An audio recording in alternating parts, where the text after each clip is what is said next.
നമസ്കാരം, സിറ്റി ന്യൂസിലേക്ക് സ്വാഗതം. കേരള സർക്കാർ ആയുഷ് വകുപ്പും നാഷണൽ ആയുഷ് മിഷനും ഹോമിയോ വകുപ്പും സംയുക്തമായി പൊഴാതി സോണൽ ഓഫീസിൽ വെച്ച് മെഡിക്കൽ ക്യാമ്പ് നടത്തി. കൗൺസിലർ പി കൗലത്ത് ഉദ്ഘാടനം ചെയ്തു.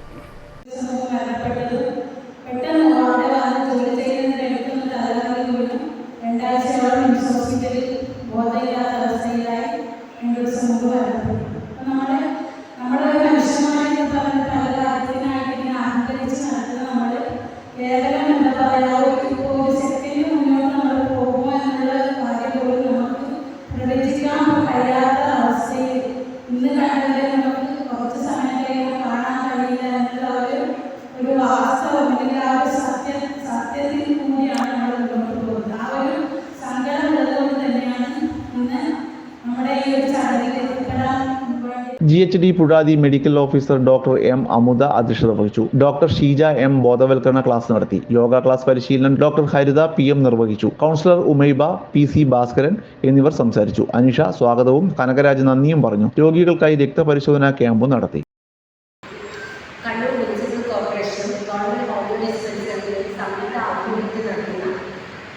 ഈ പരിപാടി വിജയകരമാക്കി തീർക്കാനിടയില്ല നമ്മുടെ കൗൺസിലർമാർ, medical officer, local district staff അംഗങ്ങൾ, പിന്നെ വിജയകരമാക്കി തീർക്കാനിടയിൽ എത്തിച്ചേർന്ന ഓരോരുത്തരെയും ഞാൻ കൂടുതൽ വാർത്തകൾ അറിയുവാൻ സിറ്റി ചാനൽ വാട്സ്ആപ്പ് ഗ്രൂപ്പിൽ ജോയിൻ ചെയ്യുക. അപ്പോൾ യൂട്യൂബ് ചാനൽ സന്ദർശിക്കുക. വാർത്തകളുടെ അവസാനിക്കുന്നില്ല. മറ്റൊരു വാർത്തയുമായി വീണ്ടും കാണാം. നമസ്കാരം.